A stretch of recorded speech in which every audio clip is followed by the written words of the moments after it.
Hello, welcome to Cybersecurity Unlocked, episode 12. If you are listening or watching on YouTube, please do help the channel by giving a like and subscribe. Thank you to everybody who has done that so far. It really helps the channel and you'll get the latest updates.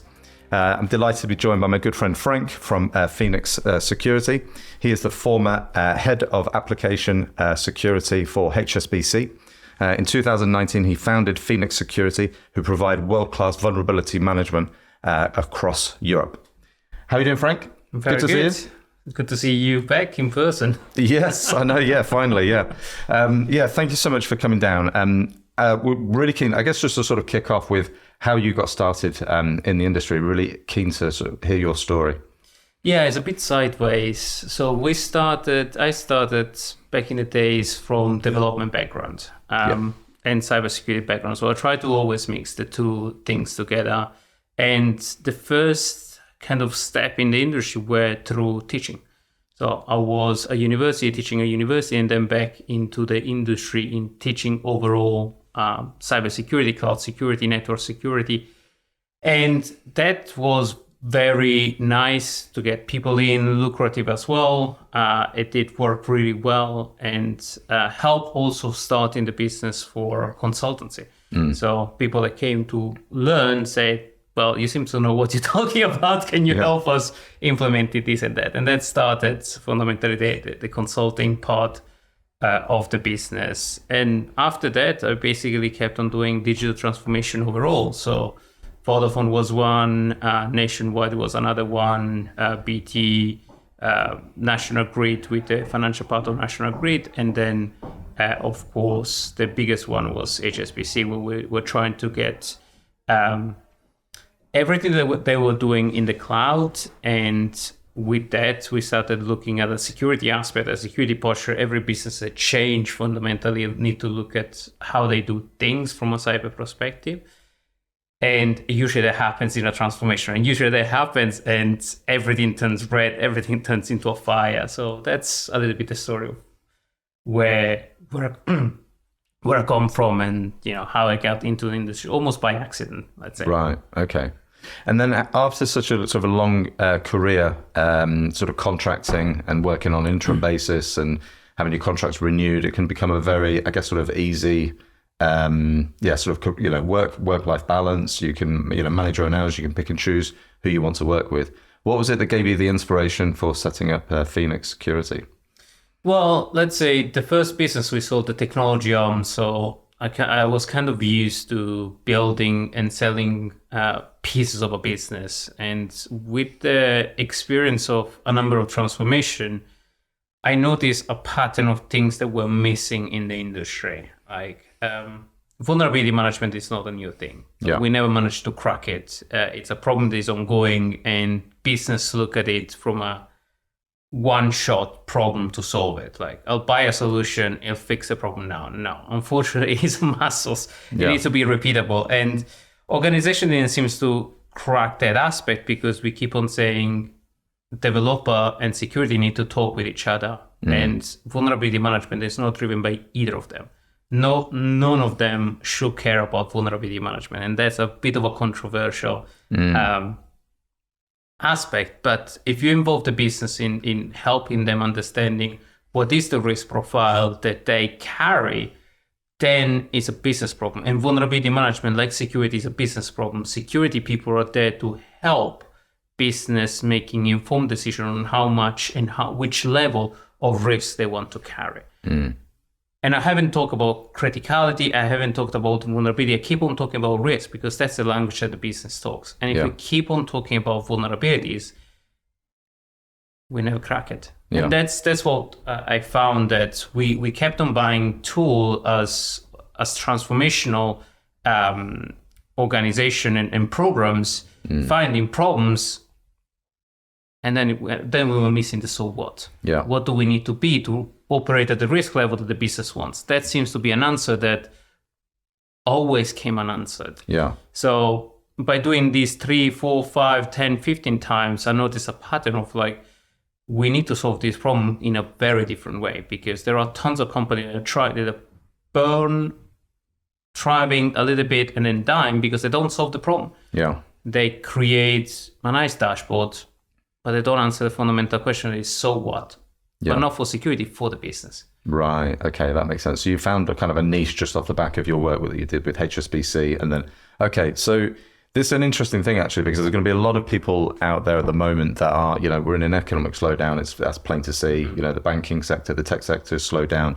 There are going to be a lot of people out there that have carried with them ideas the last 2 or 3 years, but they haven't quite had the, sort of appetite, or if they think it's a bit too risky to go out there and bring their idea to market. Mm-hmm. So what were the steps that you made in order to get your idea to market and actually build it as a concept? I'm going to say something that is controversial, but it's just do it. Okay, go for it. Go for it, just do it. If you're overthinking, you end up you want to build a perfect solution. At the beginning, a startup is like duct tape and spit, and is held together with pure sheer and willpower. Yeah. So I think just do it, get people that support you, get a community that supports you, get talking to people, because at the beginning, your team, you and people that trust you are your brand. Yeah. Like, your product will evolve, but it will evolve and succeed only if the people around you support you. Get a strong community that is critical. Don't involve your friend, because your friends are never going to tell you your product smells. Yeah. Well, if people that support you but they're critical, they will tell you what's broken. And that's what you need at the beginning of a startup. I guess take on the experience, see if there is a niche in the market. So not every idea is worth pursuing. And sometimes that's a little bit of the spirit of entrepreneurship, that just do it, just be received. And sometimes it doesn't click. There needs to be economic value and cost opportunity reward that is doable, and you need to see if it's worth the effort. So the big question you need to ask yourself is how much you want to sacrifice as well, because there is a lot of sacrifices, there is a lot of change in pattern behavior, and can put stress a lot on your family, friends, relationship and stuff. So go with it, but also go with it with well-thought process, and understand that if it's for you, and that you will understand immediately. We'll understand it probably in the first year or so, because you have 6 months of hype, then the proverbial thing hit the fan, and you start seeing problems, you start seeing things that creak out. And resiliency is not only your resiliency in actually going forward no matter what, but also the people around you, your family, your supports. Create a support structure, or see if that's not for you. Yeah. Okay. Yeah. So surround yourself with good people. How important to you are sort of mentors, or maybe sort of channel working with partners that can, I guess, sort of help you and enable your business, and vice versa, I guess? Well, as community, as I said, community-wise, that's fundamental. That's absolutely critical, is getting the people that, and not the people that but the people on field that you don't know. Yeah. So surround yourself with people that know about marketing, that know about sales, that know about how to raise capital, because that's a very different thing. Yeah. And there is a selling cycle that is very different from the traditional sales cycle. And as me, particularly as a technologist, I didn't know anything. I thought I knew how to sell. I thought I knew how to build technology. I thought I knew a lot of stuff before starting.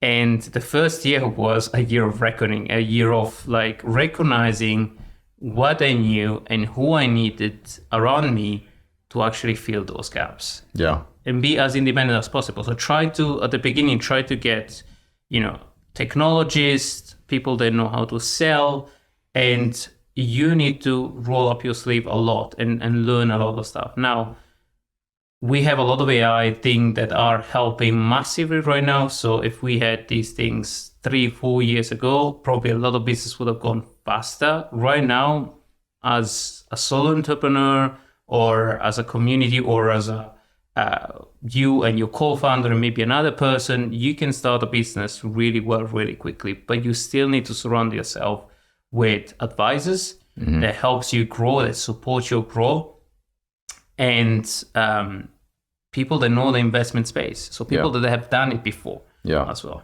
Okay. No, that's really good. And And in terms, tell us more about, sort of Phoenix Security. What is it that, sort of differentiates you from your competitors, and what's your, USP? So I can probably fluff it up, but it's no BS vulnerability management and application security. So looking at the problem holistically and looking at the problem with a risk view. So thinking about it with a business mindset and enabling business executive to drive fundamentally target from a risk perspective that makes sense for engineers. So orchestrating, the vulnerability management that is traditionally very infrastructure focused or very application security focused. We look at the problem holistically because business don't build application or infrastructure. They build application on infrastructure on the cloud. So we look at the full stack from a vulnerability management perspective and converting all of that into risk. And risk is probability of exploitation, how bad it's going to hit you, and how bad is the problem. And that change all the time. Mm-hmm. But converting that into risk enable you to communicate consistently from an application security perspective, from an infrastructure or cloud perspective, what is your risk position and what is the risk position that your business want to operate at. And with that, enabling the business to actually operate at that level and knowing how many days will it take them to get to that position to fix how many problems that the system has identified. So with the so what of vulnerability management across application security, infrastructure, and cloud. Right. Okay. And who do you sort of pitch to? Like, who are your sort of customers? And I guess it may depend, depending on the type of company or the size of the company, but who are you typically selling to? Yeah. So if you look at the problem, everybody has this problem nowadays. It might have it to a certain extent or degree. So if you have a small team of like 100, 200 development, maybe you can match security, business. You're all close together. So you have kind of a feeling of how big is the problem and how much work do you need to do, because you have those touch point and relationships. So you don't need that level of abstraction. You are hands-on on touch. When you reach the scale of 500 devs, usually that is becoming the critical mass, the critical point where you can't talk with all the developer.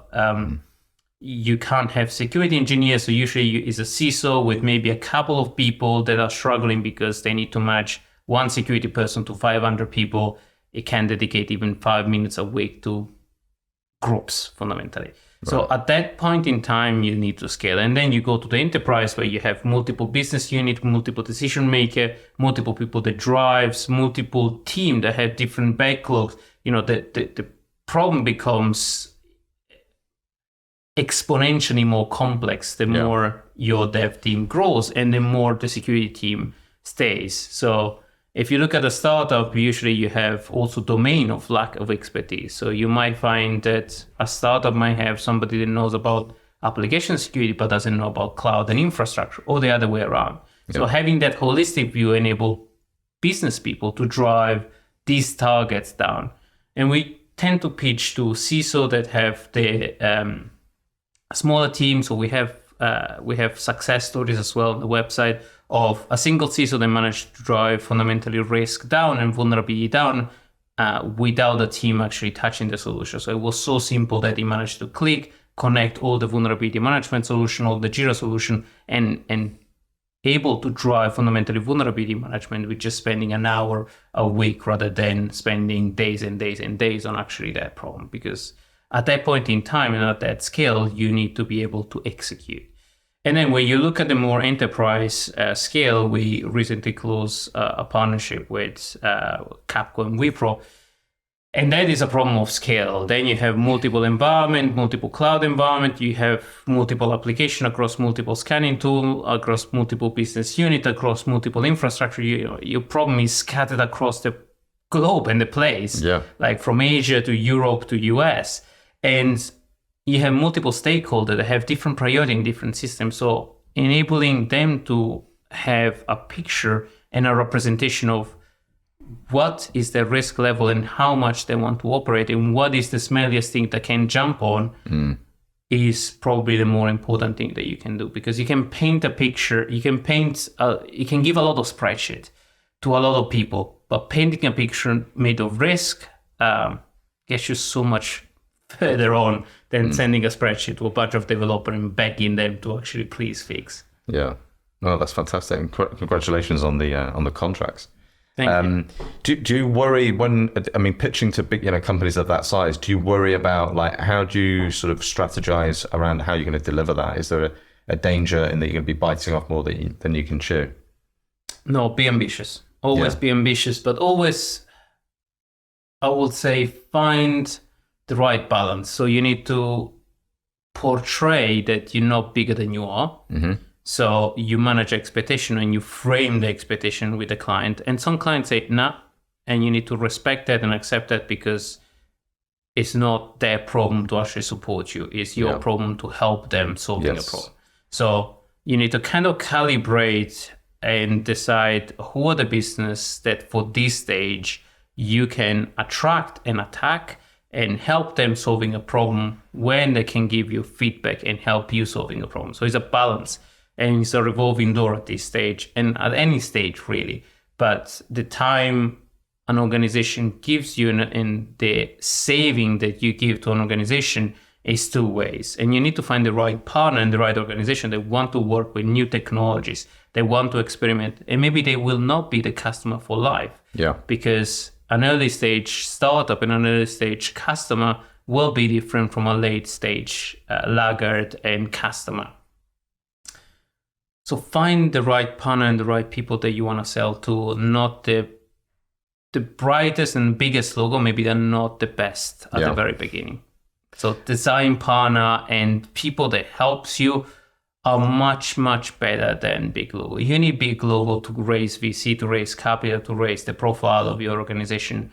But a big logo with the ability to execute and the ability to give you feedback and the ability to build a use case together and a business case together, or a medium or a smaller logo that build that business case, that traction, it's worth much more than spending months and months and months.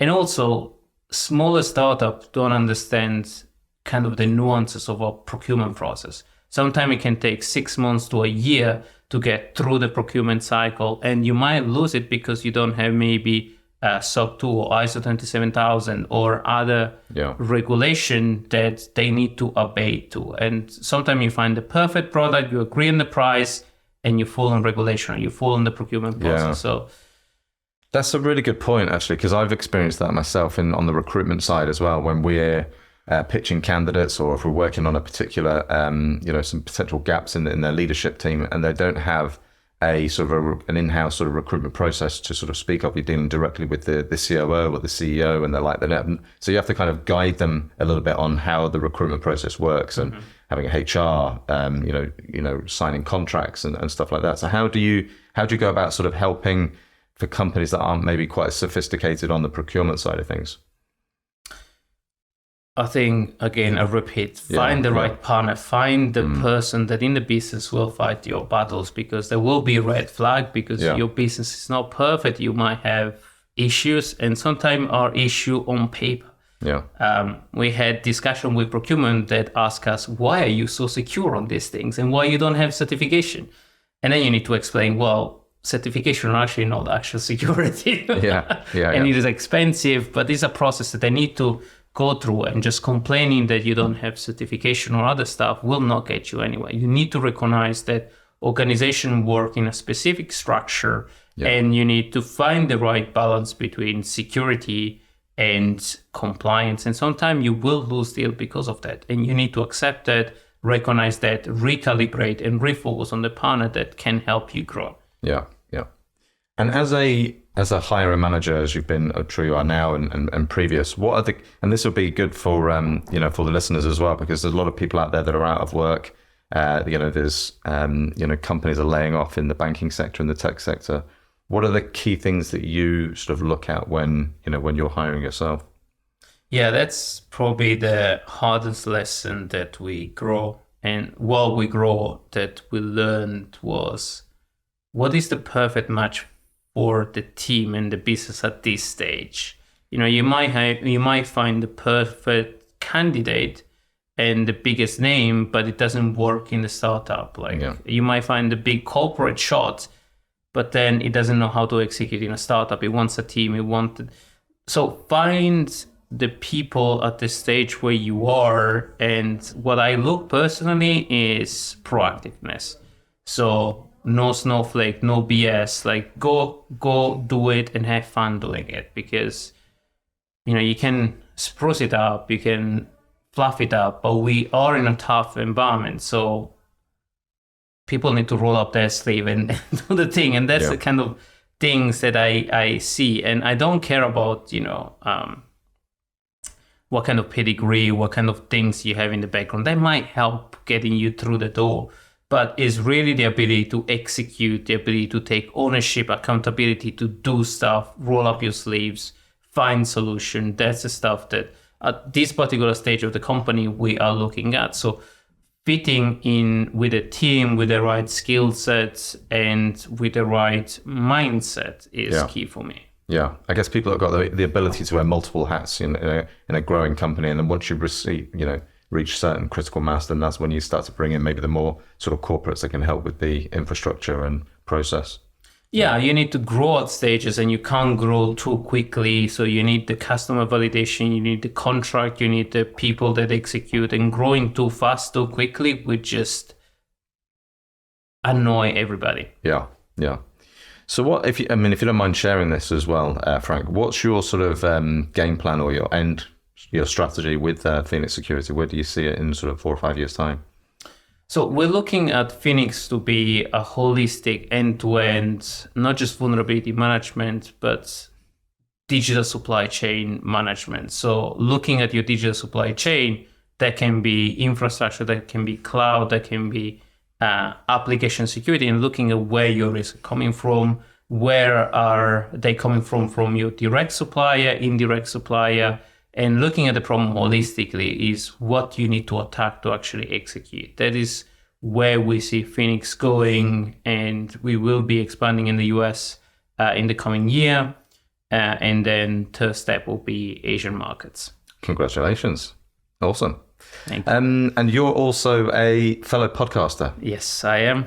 So it's actually weird to be on the other side. Yeah, well, no, I'm a little intimidated. I have to say, this is only my 12th episode, so you'll have to give me some tips. But I mean, what was it that made you want to start the podcast, and how did you get started?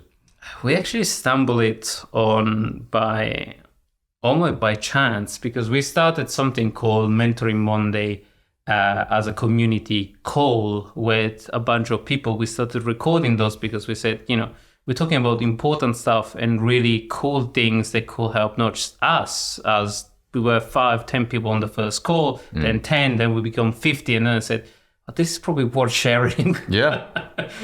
Beyond and above these calls. So we started recording this episode and start sending them out, and people loved it because it was community driven, was people coming in the call and talking. The format changed slightly, but we always kept the information and knowledge about how you get started in cybersecurity, what are the success from different aspects and different background. The podcast, the Cybersecurity and Cloud Podcast, or CSCP, is always focused on the niche of application security and cloud security, but we try to bring people from outside the industry, from a military background, from a risk background, from an incident management background, to also give that flavor of like how things are starting as well in this industry. And the format is always positive. So the underlying theme is always positive, because cybersecurity can be gruesome, can be tough. Certain job can be highly demanding, and we have a huge churn of people because of mental stress. And you add on top right now the laying off and other stress. So finding a community that supports, where you can learn through proxy was key for me to start the community, and then became a podcast. Yeah. I think that's always one thing I've noticed in recruiting in cyber now, as I have for the last sort of 11 or 12 years, is that is one of the really healthy things about the industry itself, is that it is very sharing based and community based, and everybody's sharing ideas, and it doesn't matter if you're with, competing organization or a bank, Wells Fargo, Bank of America, JP Morgan, they're all, working, against, cyber threats together. I think that's one of the healthy things about industry. Nobody's looking to try and get an edge over one another, even though they're, competing. So cool. And in your opinion, you've been in the industry for a long time now, and watching, I guess, sort of the emerging threats that we face today. What do you see as the biggest sort of threat that we face at the moment in this current market? That's a good question. Well, we've seen the ramp up of nation state actors, and they have been cleverly targeting to, I think, aspect with the more cloud research and more organization going to the cloud. We've seen nation state actor attacking cloud provider directly. And unfortunately, you have to recognize that that's something you can't touch and you can't fight against. So I think the name of the game is not anymore how I can prevent myself and my customer being breached, is how quickly, in the case of a breach, can I identify, remediate, and mitigate to the risk level where I want to operate those threats. And then the second aspect that I think was driven by the fact that we as an industry became stronger and better is we are getting a little bit better at infrastructure, traditional infrastructure security, firewalling, and other stuff. So baddies and nation state or occasional actors are trying to get through our digital supply chain, supplier of our supplier from a software perspective. So attacking libraries that developers are using out of the box, attacking pieces of code that people copy, and attacking organizations that provide software for you in a bit of a strategic way. So that part has been more of the softer belly of cybersecurity because we harden our back from an infrastructure perspective. And we saw this with SolarWind back in the days. We saw this with Uber. We saw this with several high-profile breach and high-profile hack, with ultimately Log4j that is now being exploited at scale, and Movie Transfer as well, and Zelis breach, where attacking a supplier actually got access to a critical piece of software that was deployed everywhere.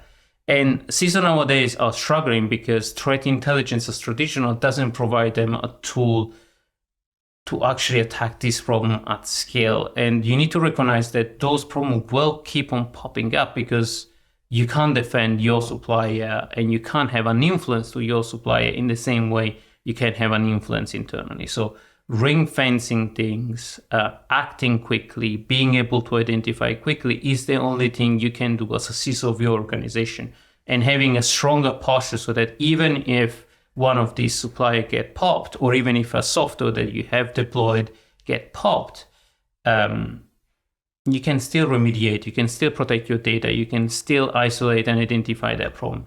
And that's not one single solution. And as a vendor, I might try to sell a silver bullet, but as a practitioner, I say that's not a one solution. You need a SOC, you need a SIEM, you need the team that look at things, and then technology like ours that help you identify your attack surface, and when you can point your team as a diamond arrow to fix the problem that matters most, the vulnerability that's going to get you breached externally, the vulnerability internally on the most critical asset that's going to get you breached, or the library that maybe is distributed across the board that have one or two critical vulnerability that if it gets exploited internally or externally will get you compromised at scale on your most crown jewel, on your most critical assets. Yeah. So I guess it's just all about, they always say, don't they, that, a cyber event or cyber attack is always going to be, it's inevitable. It's about managing the response and how quickly you can circumvent. Cyber resiliency, I think. And I've seen it several times where cyber resiliency and the ability to communicate externally of an incident did trump being perfectly protected. No organization is perfectly protected, and I think if you mention it, you're gonna paint the target on your back. Yeah, absolutely. Okay, cool. And with obviously, Phoenix aside, I mean, what other sort of, now that you have sort of set up your own company, what do you have any other sort of career aspirations? Anything else that you're looking to spin off or pivot into?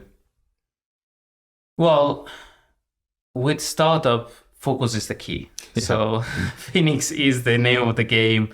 I've been spending a lot more time in doing research, in doing thought leadership pieces and outreach. So that is an area that I particularly enjoy. So podcasting, talking with clients, talking with people about a specific problem and sharing the knowledge in an engineering and factual way. There is a lot of voice out there that scare or provide scaremongering, saying cyber is a problem and we're all going to be doomed. I don't like doom and gloom. I don't like FUD. I like to explain a problem, explain the riskiness of a problem and the solution that we can bring to the community, and keep on spreading a positive message. It is a hard field, but we have a solution, we have a way forward, and we're getting better all the time.